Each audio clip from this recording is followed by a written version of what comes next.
Welcome, brave souls, to the chilling depths of horror in detail. Today, we're going to share Dogman Encounter horror stories. First story. There's a ghost in my room, and I think I'm haunting him. There's a ghost that haunts my room, and he's the best part of my home. I don't think my daddy wanted a daughter.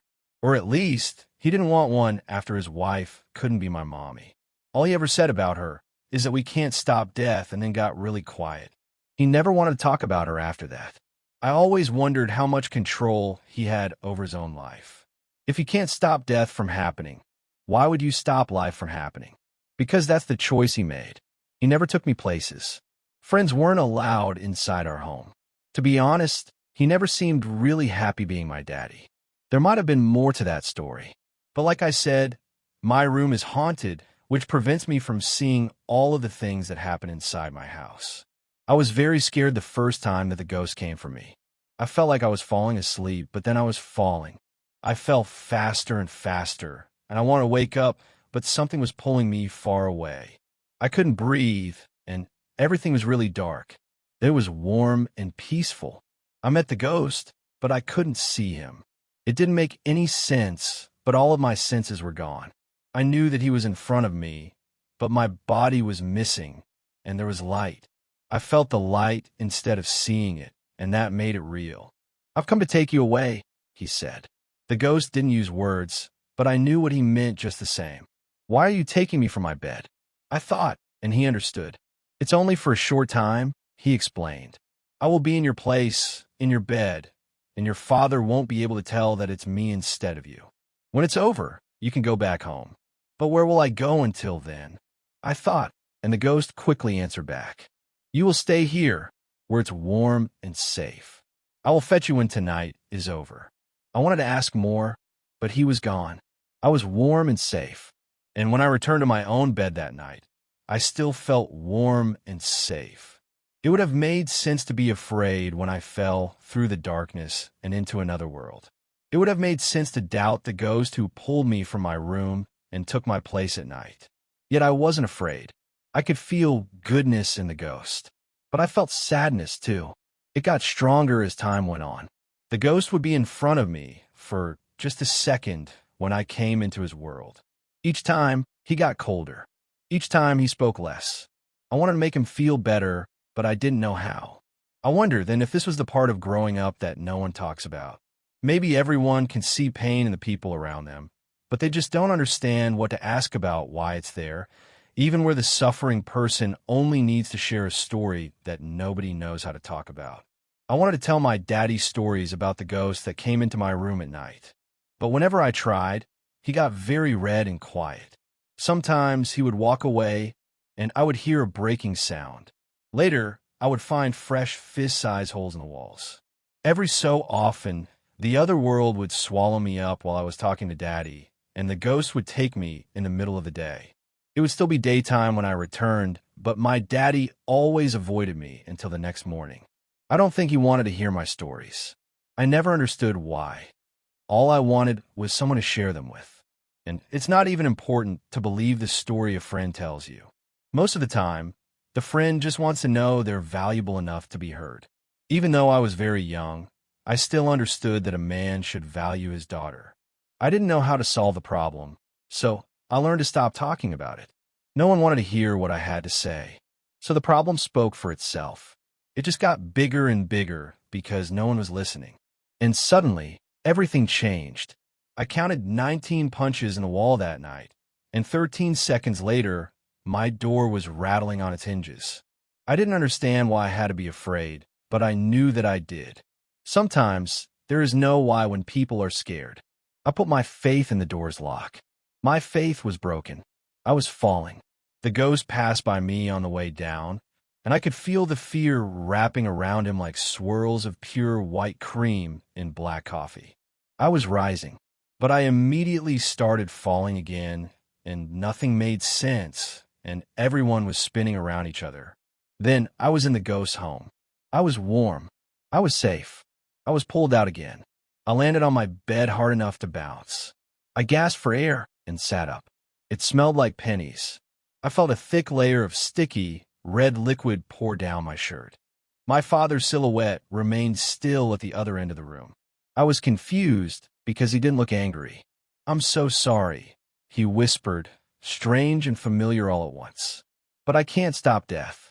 No one can." I was uncomfortable and I wanted to cry. But the worst kinds of tears are those shared with people who don't care. So I learned not to cry around my daddy. He took in a deep breath, and I understood that he was crying softly in the dark. "Who died?" I asked quietly. He froze for several seconds. "You did." I felt the liquid on my chest, then looked down on my fingertips. An angry shade of red was barely visible in the moonlight streaming through the window. I panicked. "There's no reason, Dash." "It doesn't matter if there's a reason," my daddy continued slowly. "Growing up means letting things go." I struggled to breathe. "What has to be let go?" His voice rattled. "I'm so sorry. I tried to stop it, but your daddy's anger was too much this one time, which means it was too much forever." He extended his trembling fist into the tiny swath of moonlight. It was covered in red. I gasped. "Am I going to Dash?" "I switched you," he responded simply.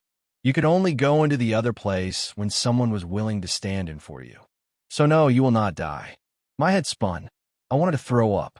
"You were going to the other place," he continued. "And then death came, and it couldn't be stopped. So it was time to switch again.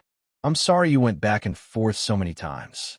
But someone had to be in your place, someone had to be in Daddy's place, and the most important thing is that death had to take one of us." He cried loudly now. "I'm so sorry. I don't know why it was my responsibility to care for you, but that's just the way things are." He wiped his eyes. "I didn't think he was a good daddy. It couldn't be stopped, and you deserve to be saved from death much more than he did." I wanted to ask so many questions, but they all got stuck on the way out of my mouth. "But I couldn't leave you all alone. Not after spending so much time protecting you by switching our bodies when your daddy came for you at night." He got very quiet. "You're the ghost?" I asked in wonder. "And now you're in my daddy's body?" He nodded in the moonlight. "And my daddy is Dash." He nodded again. He made a decision to bring death into the room. So I made the decision that he would be the one to face it. I began to understand. "But when can you go back to your home, where it's warm and safe?" He gave a very long sigh. "Death closes doors that can't be opened again." I trembled. The shaking wouldn't stop. "But that's your home. Won't your family miss you?" He sniffed. "Yes." We were silent for some time. "I'm sorry," he finally said. "I don't know how to be your dad. There aren't any instructions. I have to start failing at it, or I won't learn anything at all." He finally wept, openly but gently. "I'm sorry that you're stuck with me. I try to do my best, but sometimes we can only choose the smallest failure." I sprang out of bed and crossed the room before wrapping him in a hug. I could tell right away that it was a different person, even if the body was the same. I felt something that I never had before. It was warm and safe. He gasped between muffled sobs. My tiny shoulder was pressed up against his mouth as I hugged him, so he struggled to speak. "When you and I would switch, I only took your place for a few minutes at a time. Besides that, I've never been a person before. I don't know how." "It's okay," I responded quickly. "No one does." He took 3 shallow breaths. "When I was in your place, your father broke me a little bit more with each visit. I don't know if I'll ever be fixed." Guilt overwhelmed me. "Oh," I breathed deeply. "Well, maybe fixing isn't something that happens once. Maybe being fixed just means that you always try to get a little better." He looked down at me, eyes wide in the weak moonlight. "How can I possibly do that?" I let go of the hug, took him by the hand, and sat us both down on the edge of my bed. "Well," I began, "what I've always wanted was someone to listen." Second story. My daughter wants to be a ghost. "Dad, I'm going to be a ghost." Miri has always been fascinated by the supernatural. It's been one of those ever-present interests that persisted over the years, sometimes to a troublesome level. But this was different. She'd sat me down at the kitchen table and told me this like it was some sort of revelation. This was her telling me something serious and fundamental about herself. This was a change, a shift, something important that she wanted to involve me in. and I had no idea what she meant. "I'm stating my intention," she said. "That's the first step." "Honey, what are you talking about? What steps? What are you, Dash?" "I'm not here to argue, Dad. I'm just telling you what's going to happen. I'm just trying to understand what you're saying. You're scaring me, Miri. I'm taking active steps to ensure my place in the afterlife. It is no different than when Mom took me to church. I'm following my beliefs. I'm going to be a ghost, a spirit, and the first step is to state my intention." "I don't know what to say." I sighed. "I just want you to be happy. Please, I'm trying to understand. You don't need to do anything. This isn't about you." "I know, honey, Dash. I've said what I need to say, Dad. I just need your support." So here's a little history lesson about Miri, or Miriam. She turned 19 last September and has been saving up to study at WVU next year. I'm helping her to the best of my ability, and she has the inheritance from her mom to go through, but it's still a bit of a struggle to make ends meet. Ever since she was a kid, Miri has been a bit of an oddball. Her mom had some personal problems and left us at an early age, only to pass shortly afterwards. There was an element of substance abuse, but Miri was never around for that. I've had full custody of her all her life. That Miri even remembered her mom taking her to church was an honest surprise. I don't have a lot of fond memories of Miri's mother. The good times we had is so far in the rearview mirror that I can barely see them. And when I do, they look pretty bleak. Miri's interest in the supernatural blossomed somewhere around her 6th birthday. When other girls wanted to be Disney princesses, Miri wanted to be a ghost. And not just the kind where you wear a white sheet with some holes for eyes, but pretty advanced stuff. Pale white foundation with dark eyes. She even asked me to get her those all-covering Scara contact lenses, but I put my foot down. She was still too young, in my opinion. Even so, I probably bought her half a dozen Victorian-looking dresses, so she could turn herself into a ghost for Halloween. It was her thing. Everything was ghost this and ghost that. I just figured she'd grow out of it, that she would be done with it and move on to something new. But that didn't really happen. It just matured, in a way. Little cartoon ghosts turned into spooky Goosebumps-type stories. Then TV shows and scary movies. Then reality shows with ghost hunters. Then horror movies and listening to mediums online. And as she reached her teenage years, her interest reached a whole new level. A step away from the fun and quirky to the dark and practical. And now that she's an adult, albeit young adult, she came to me with this absurd statement that she, my Miri, was going to become a ghost. I subtly talked to some of her friends and checked her social media. It's hard keeping track of all the ways kids can express themselves nowadays. And yes, Miri is a grown woman. She can do what she wants. I've raised her right, but this just sounded wrong. Still, I didn't find any evidence of any kind of abuse or harm. Miri still posts wholesome memes about her favorite salty licorice candy or sharing upbeat, inspirational TikTok videos. She's not that different from other girls her age in many ways. She's a young adult with ambition and drive. So this conversation came out of nowhere. That night, I couldn't sleep. I kept walking up to her door to hear if she was sleeping. It was hard to tell, and I didn't want to bother her. She deserved her privacy. Instead, I ended up pulling an all-nighter. I was on my tablet for hours, looking for signs of whatever she talked about. Actual, practical steps towards becoming a ghost. Something about stating your intention. My eyes had started to roll back into my skull when I finally found a whiff of relevant content. A series of video lectures from someone who called themselves a paranormal researcher. I looked them up. They're just some loon from some middle-of-nowhere town in Minnesota. Not exactly a leading expert in post-natural supermortem experience research, in my opinion. How was that even a field of study? Doesn't even make for a good acronym. But this video series was about the practical steps to becoming a ghost or vengeful spirit. It all sounded very official. They even had charts. And I figured this was where Miri had been inspired. First step, to state your intention. Verbalizing it and putting it out there. They called it a path from realization to actualization. I figured that, hey, at least it was just the first step. And she'd come to me about it. So at least she trusted me enough to share this experience with me. whatever that entails. The second step was called anchoring, imprinting an item, piece of clothing, or symbol to your identity. Something simple to focus on at the last moment of life, which can become an anchor to your supermortem experience. The video reviewed ways of anchoring and things that make appropriate anchors. This was where the idea of haunted things come from, the anchor. The third and final step was by far the most disturbing, emotional devastation. By combining an anchor with the intent to pass into a supermortem being at the time of massive trauma, you could solidify a supermortem connection. The greater the scale and depth of the trauma, the more potent the reaction. They spoke about it so casually, like it was a high school science experiment. But what they were actually suggesting was nothing short of personal calamity. Murder, death, and tragedy. Was this really what Miri was aiming for? The next day, when she was at work, I decided to go through her things. It wasn't my proudest moment, but I was only doing it to see if there was any more information about these steps and her ambition to follow them.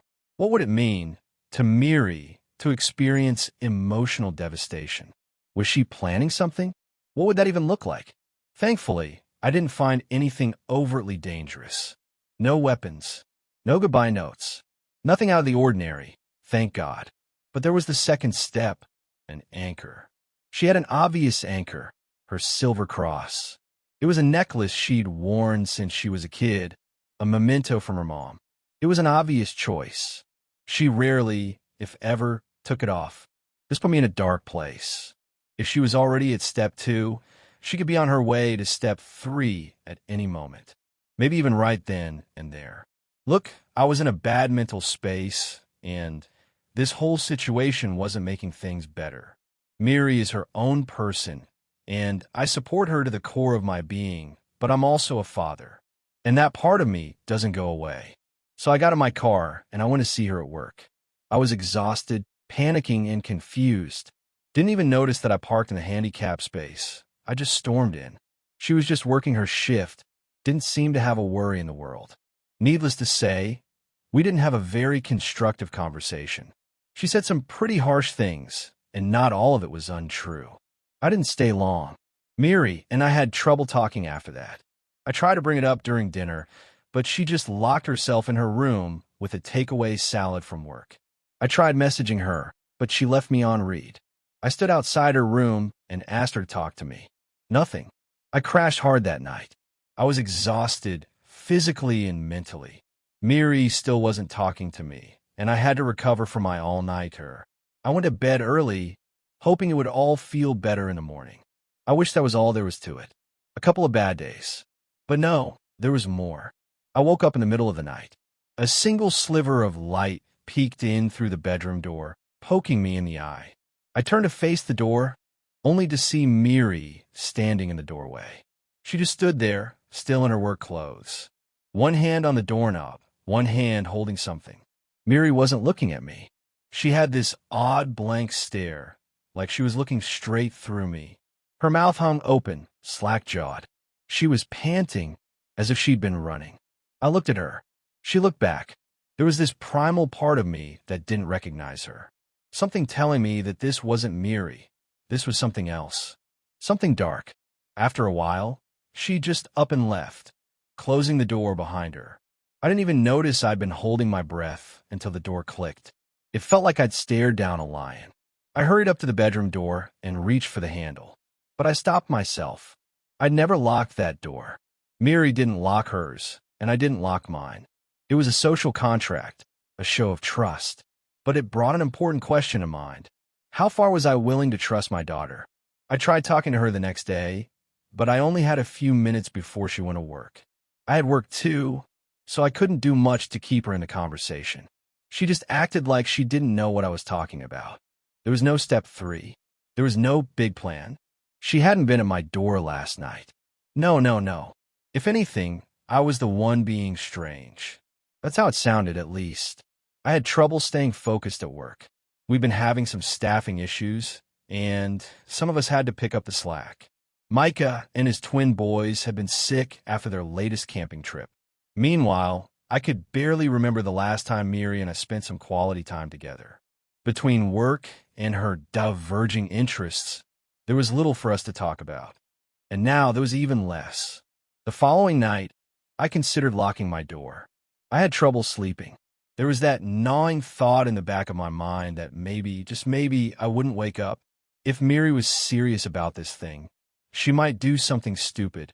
I didn't like to think about it, but it was possible. Killing your dad might be one of the most emotionally devastating things one could do. If she really believed in these steps, this study, then there was no telling what she might do. But somewhere around midnight, I drifted off to sleep. And just like the previous night, it didn't last very long. I woke up by that stray light hitting my eyes again. I peeked out from the covers, only to see Miri's silhouette against the hallway light. This time, she was holding a knife. "Miri," I yawned. "Miri, what are you, Dash?" "Shut up," she growled. "Honey, I'm just Dash." "Shut that up." She'd never spoken to me like that. Her hands were trembling, knees bent, like she was ready to pounce. I found myself looking for something to shield myself with, but there was nothing. Maybe I could push her down with a pillow or wrap her in a bedsheet. She took a step forward, but stopped herself. I reacted instinctively and shot out of bed, pressing myself against the wall. Miri just smiled. Her breathing was forced and rattled. Just shut up. "Let me do this," she continued. "I want to do this. Honey, you have to talk to me." For a moment, she looked up at me. "You're right," she said. "Not tonight." And then she left. I followed her into the hallway, calling for her to stop this, that we should talk about this, that she was sick and that I wanted to help her. I just let every word I could find fall out of my mouth like a verbal waterfall, stumbling over my own thoughts along the way. In response, she plunged the kitchen knife straight into the wall, inadvertently cutting the cable to one of the hallway lights. I just stopped and watched her go back into her bedroom. Then she locked her door. I sat with my phone for hours, contemplating what to do, who to call, and what to say. I wanted Miri to get help, not jail time. I didn't know what to do. I looked at all kinds of sites relating to mental breakdowns and illness, but I couldn't find anything in particular. I kept coming back to this one thought. How far would I go to protect my daughter? I decided I'd do what little I could. I would call for help in the morning. Until then, I was watching her myself.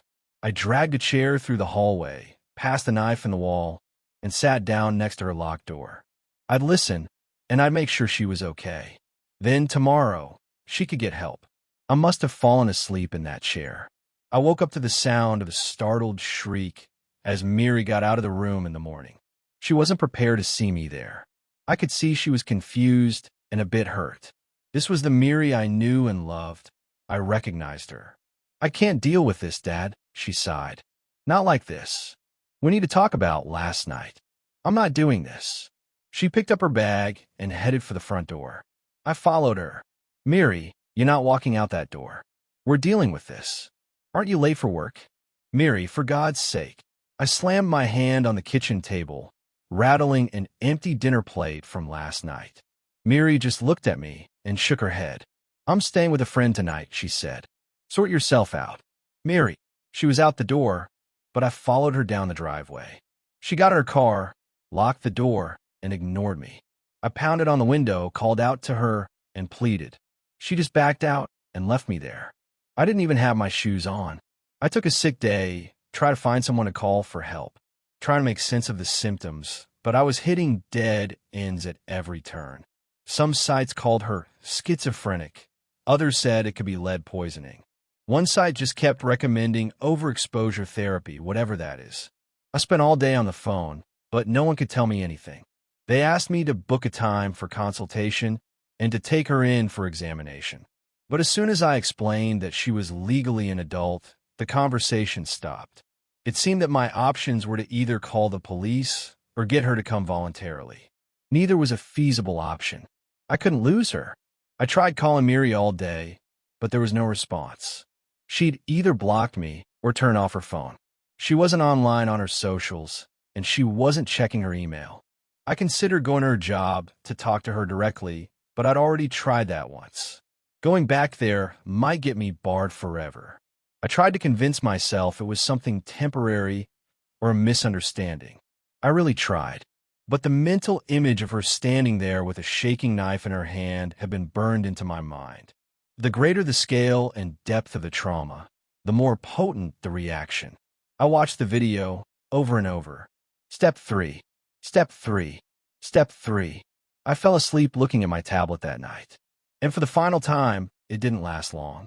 I woke up again, but not to a strand of light touching my eyes. I woke up to the sound of thumping feet sprinting down the hall, heading straight for my bedroom. I wasn't prepared in the slightest. I thought Miri was staying with her friend. Instead, she burst through the door, knife in hand. She didn't even stop to breathe. She came straight at me. I rolled out of bed and tossed my covers at her. She just laughed, and not her signature Miri laugh, but something off. A cackling, hysterical laughter. It pulled at a cold nerve along my spine as my pulse raced. She was going to kill me. Step 3. As she untangled herself, I hurried into the hallway. I could hear Miri panting behind me, try to catch up. She was so excited. Manic joy. I threw myself into the bathroom, slamming the door behind me and turning the lock.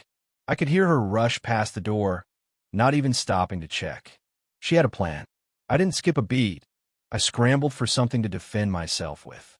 Not to hurt her, but maybe hold her down or keep her off. Tie her down or wrap her in a towel, anything. But I didn't get to think for long before I heard a thump at the bathroom window. I barely had the time to turn my head before she threw herself at it, breaking the glass with reckless abandon, throwing shards all over the floor and falling haphazardly into the empty bathtub. I backed away, feeling a piece of glass digging into my big toe. Miri struggled to get up. She was still laughing. I backed out into the hallway, hearing the crunching noise of crackling glass as Miri got out of the bathtub. I shut the door and held it back, trying to give myself some time to talk to her. She threw herself at the door, slamming her head into it over and over. "Miri," I called out. "And Miri, what the hell are you doing?" Her laugh grew from maniacal to this deeply unsettling heaving. I could hear the thumping of her head reaching higher and higher. Seconds later, she was just making this awful droning noise, exhaling loudly against the door. The thumping stopped. "I'm calling the police, Miri. We need to deal with Dash."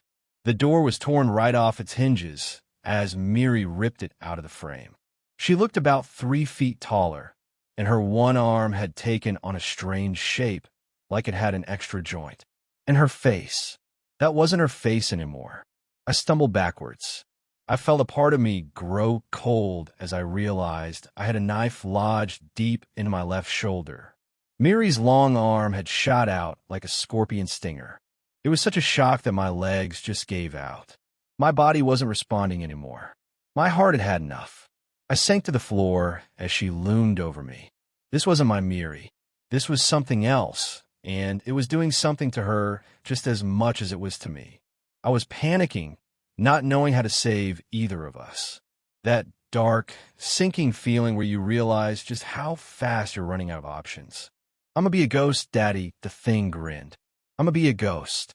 My mind took me down an unsuspecting road.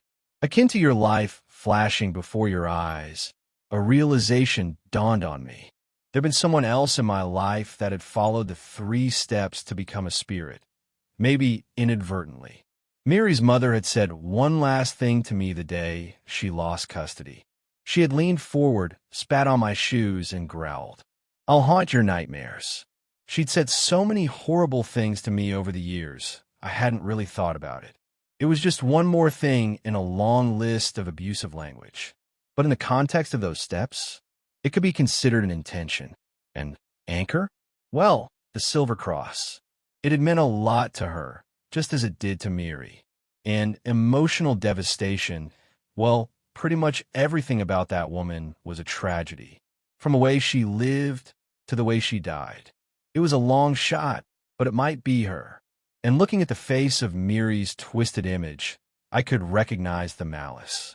And as it pulled the knife from my shoulder to end me, I did what little I could.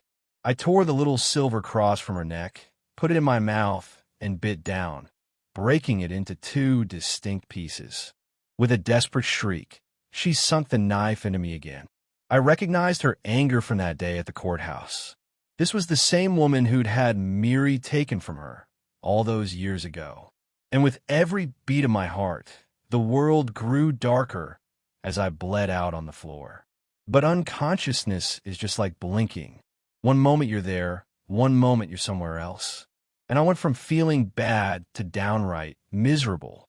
I was in a hospital recovering from 3 stab wounds, bandages on my shoulder, hand, and the side of my stomach. There was this parade of people asking to talk to me, a nurse, a doctor, and then a couple of police officers. I insisted that I had to see Miri and that I wasn't pressing charges. It was hard to explain how this could all be a misunderstanding and that I desperately wanted to see my girl again. They agreed to let me see her. Miri was wheeled in. Her feet were bandaged from severe glass cuts, so she had to use a wheelchair. There was an awkward silence as they allowed us to speak in private. When we were finally alone, she held my hand tight. I sighed with relief. "Why would you want this?" I asked. "Why would you want to be a spirit?" "It's Dad, I'm sorry." She took a deep breath and wiped a tear from her eye. "I just wanted to be like Mom." Turns out, Miri had been getting visits from her mom for years. A whisper in the night, telling Miri to join her. Little hints and nudges. No wonder Miri had such an obsession with ghosts. She was experiencing one almost daily. She was wearing its anchor around her neck.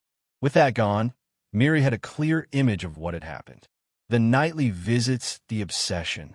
It was like a fog had cleared from her mind. Such a relief. Now, Miri still has an interest in the supernatural to this day. That, if anything, will never change. But now she can explore that interest on her own terms, without any outside influence. And if she still wants to be a ghost, well, that's her choice. But I don't think a girl like Miri can go through with step 3. She really is a sweetheart. I don't want anyone to think otherwise. She's still going to WVU, and when all is said and done, I think we could get past this. But I wonder, why does she still lock her door at night? I woke up again, but not to a strand of light touching my eyes. I woke up to the sound of thumping feet sprinting down the hall, heading straight for my bedroom. I wasn't prepared in the slightest.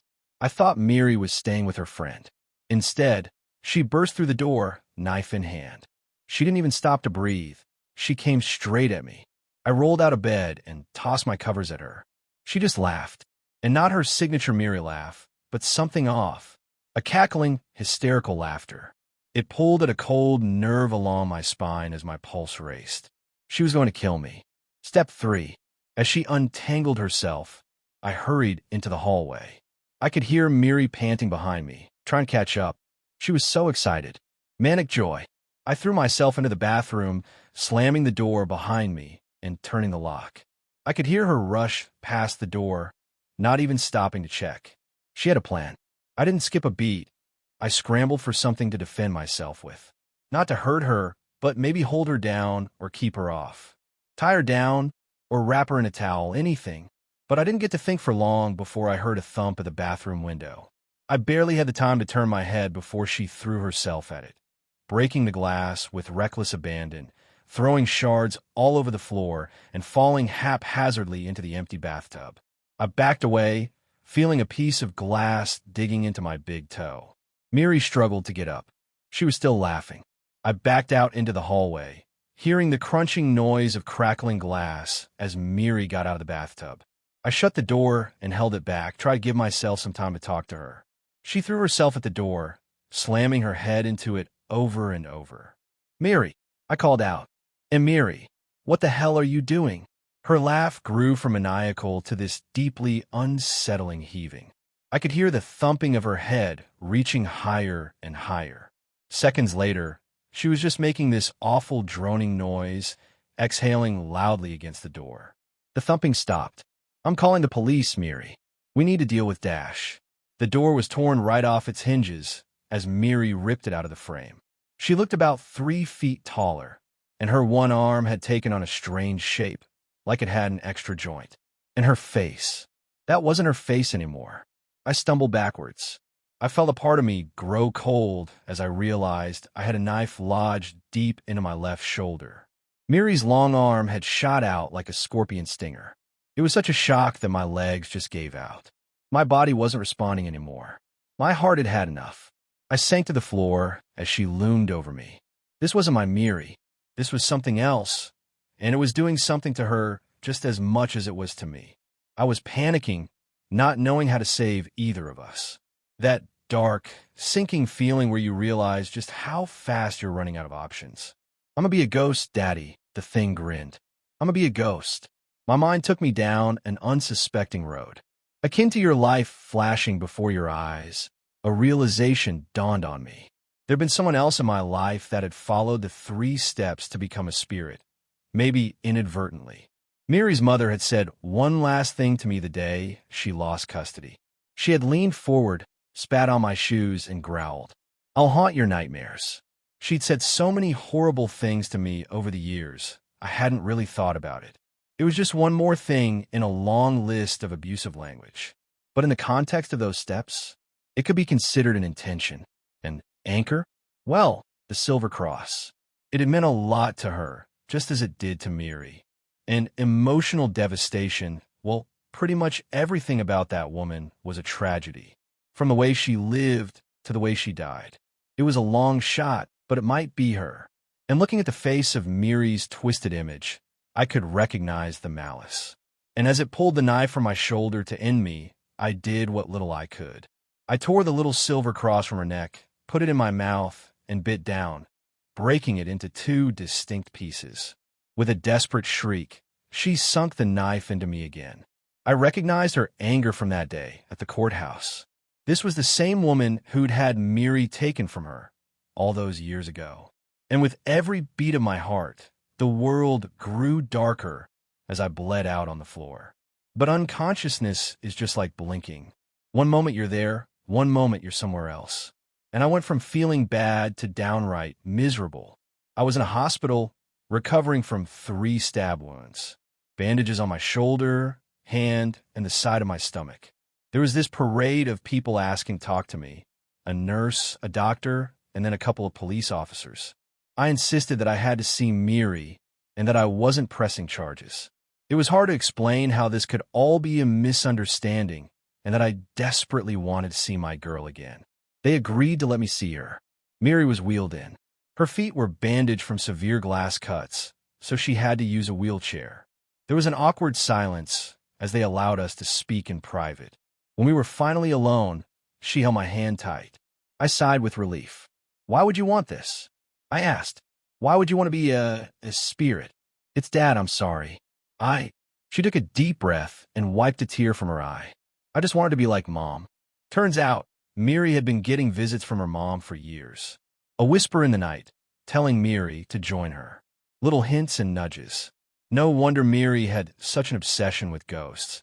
She was experiencing one almost daily. She was wearing its anchor around her neck. With that gone, Miri had a clear image of what had happened. The nightly visits, the obsession. It was like a fog had cleared from her mind. Such a relief. Now, Miri still has an interest in the supernatural to this day. That, if anything, will never change. But now she can explore that interest on her own terms, without any outside influence. And if she still wants to be a ghost, well, that's her choice. But I don't think a girl like Miri can go through with step 3. She really is a sweetheart. I don't want anyone to think otherwise. She's still going to WVU, and when all is said and done, I think we can get past this. But I wonder, why does she still lock her door at night? Third story. My own ghost has haunted me for my entire life. Ever since I was little, I could see this ghost. The first time I remember seeing him, I was 4 years old. I had been playing on the stairs of my family's house, sitting on a landing and driving little matchbox cars down the banister. I got a little too into the race that I was making happen at the time and stepped off the landing into the air. Next thing I know, I'm spiraling down, and there's this man standing at the bottom, covered in blood and smiling at me. My mom thought I had hit my head pretty hard when she heard me screaming about the scary man. She never believed me. I saw him regularly from then on. At first, he was kind of a blur a barely recognizable person about 6 feet tall with wide shoulders. I could tell his hair was a dark brown, and almost everything else about him was covered in a rich scarlet. As I got older, he slowly became more and more clear. The features got more and more defined. I could eventually see the deep hazel of his eyes and the crooked grin he had, the same as mine. I knew because he had the same chipped tooth as I did from a fall when I was 12. I started to notice scars on his arms and legs, and was finding myself getting cuts and scratches in the same areas, giving me those scars. When I was 17, I had finally realized that he was me. I had hit my last real growth spurt finally, and cut my hair short for the first time in years. That's when he started speaking to me. "So, don't you want to know how it happens?" he said. "If you tell me, does that mean I can change it?" I retorted back. I know I sound crazy, but he was there talking to me. I could smell the harsh iron from all the blood that was soaking him. It dripped from his shirt onto the floor, leaving small puddles on the hardwood of my room. "Well, considering I'm you, and I had this same exact conversation with myself when I was you, I would say probably not." He smiled back at me. "It's really not so bad. We went out pretty quick, unlike the others that were with us."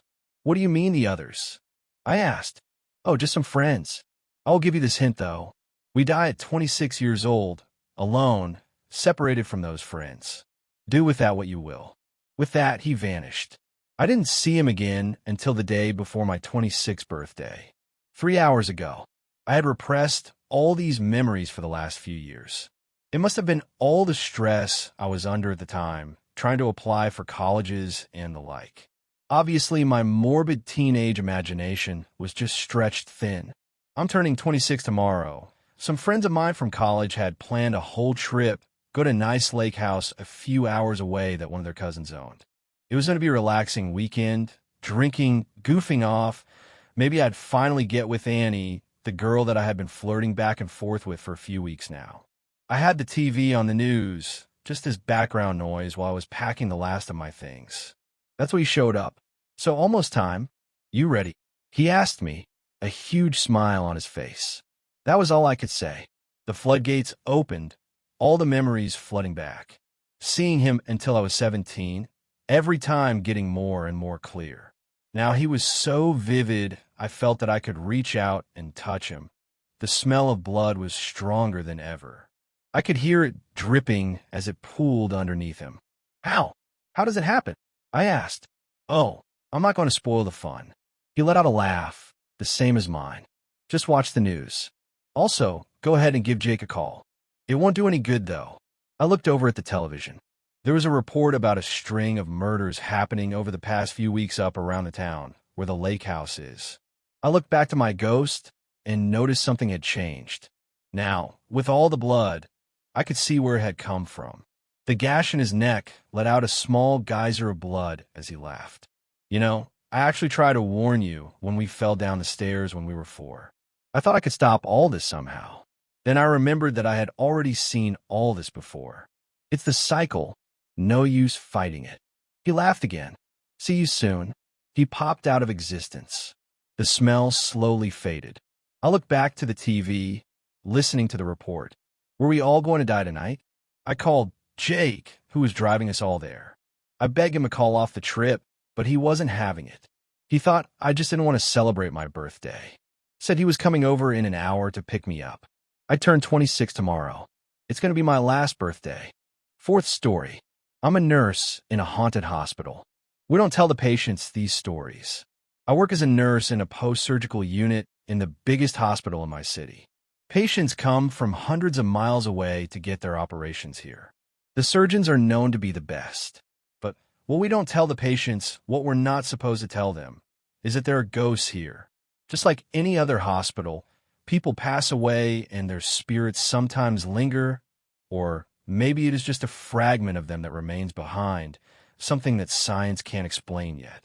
There have been more than a few events that have raised the hair on the back of my neck, and some have sent me into hysterical screaming fits. But those types of reactions are frowned upon in the hospital, so I try to stay calm. There was that time a few months ago when a patient told me she felt like there were 3 other people in the wardroom with her, in each of the other 3 beds around her. They were talking back and forth and whispering, she said. But the weird thing was, she was alone in the 4-bedroom. I pulled back the curtains and showed her myself. All of the other beds were empty, and there were no visitors or staff in the room with her.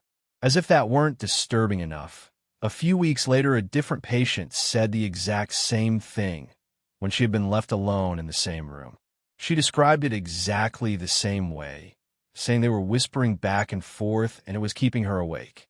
I felt a chill up my spine when she told me that, but reassured her that the room was empty and she was simply imagining things. People have enough to worry about when they're recovering from surgery. We don't need them fretting about specters and ghosts when they should be worried about physio and discharge appointments, lifting restrictions, and medication adjustments. So we keep these stories to ourselves.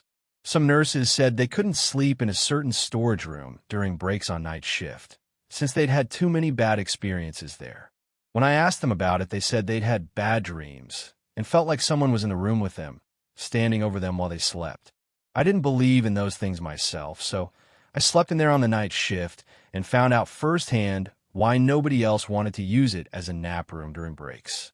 I had the most realistic waking dream I'd ever had, where I'd awoken in the storage room and felt like someone was in there with me, watching me from the corner of the room, their dark outline visible in the dim room.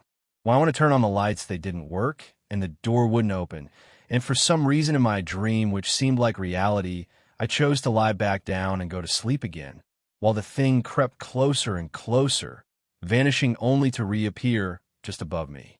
It felt like my eyes were open the whole time, and I was forced to watch, paralyzed, as it hovered over top of me. For what felt like hours, it was watching me while I slept, as I struggled and was unable to move.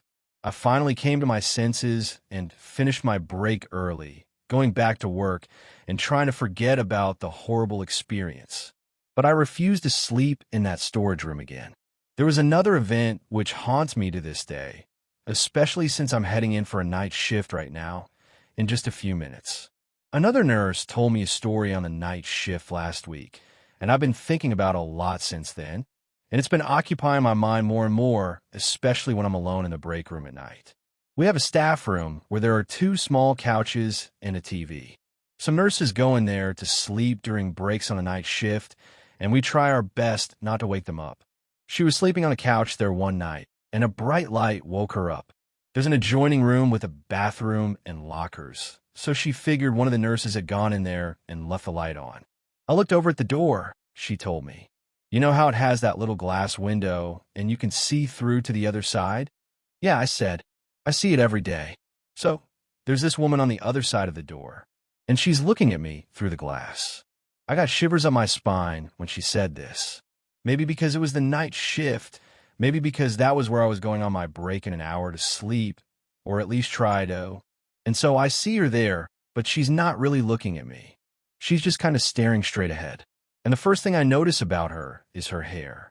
It was in this very old-fashioned sort of style, not like anything you'd see today. It was like it was from the 70s or earlier maybe. And she was wearing these funky blue pinstripe scrubs and a nurse's cap. You know, nobody wears a cap anymore these days. And those scrubs, they look like the ones, you know, in the lobby, how they have those ones on display. From way back when, yeah, they look just like that. I was nodding along, able to picture all of it, as if I was there with her. Another nurse walked in and heard us. What are you guys talking about? Ghosts, I replied simply. He scoffed. You guys believe in that stuff? The 2 of us shared a knowing look.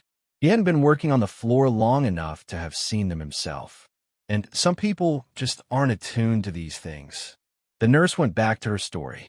So she's just standing there, staring straight ahead. And I thought it was the foreigners at first, because sometimes they come in during the night shift and use the bathroom or whatever. So I yelled at her, hey, turn that light off, will ya? I'm trying to sleep in here. But she just kept staring straight ahead. So I just put the pillow over my head and tried to sleep some more. Then when I woke up later on, and that light was still on. So I asked around. Nobody came in there during the night. And that room is locked, so it wasn't a patient. And I saw the 4 nurse later on, and they were not dressed like that. So yeah, I'm pretty sure I know who it was, though. According to her, the woman was the ghost of a nurse who had died driving home after a long night shift and had fallen asleep at the wheel.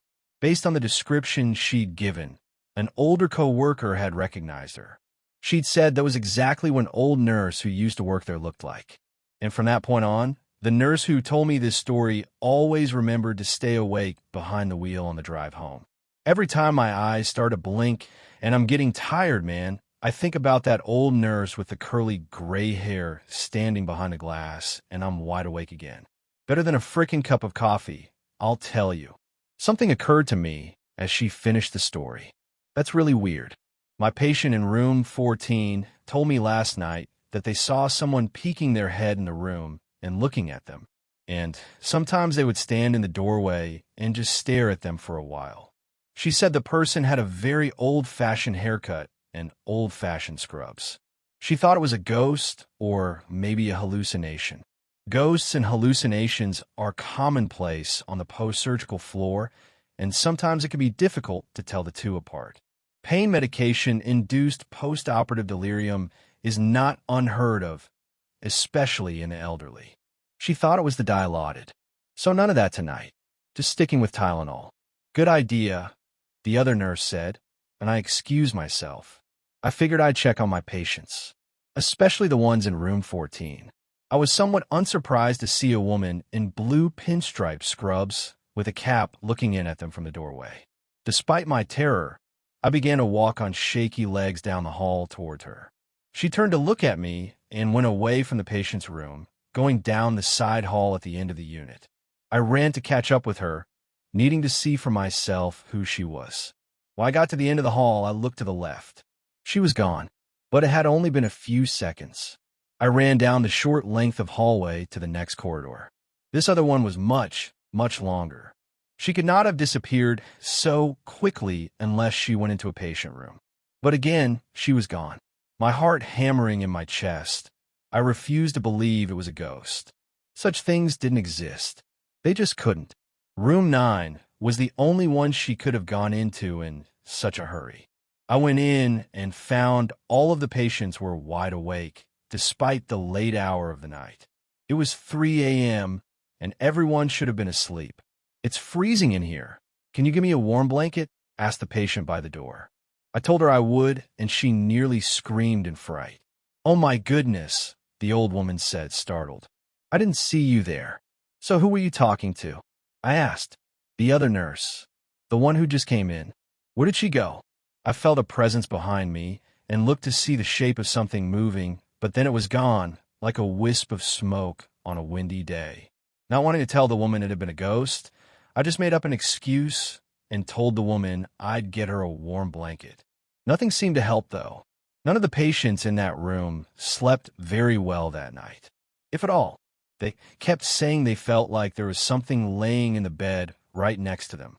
Come to think of it, it's the same room where patients kept imagining other people were in the room with them, except this time it really was full. I haven't seen the ghost nurse since that night, and I'm hoping I never do again. It's terrifying to say the least, since I don't really understand why she's here. And you never know exactly when she's going to show up. I'm heading into work for another night shift now. Wish me luck. I'm going to need it. Thanks a lot for watching this video till the end. Drop your suggestions in the comment section.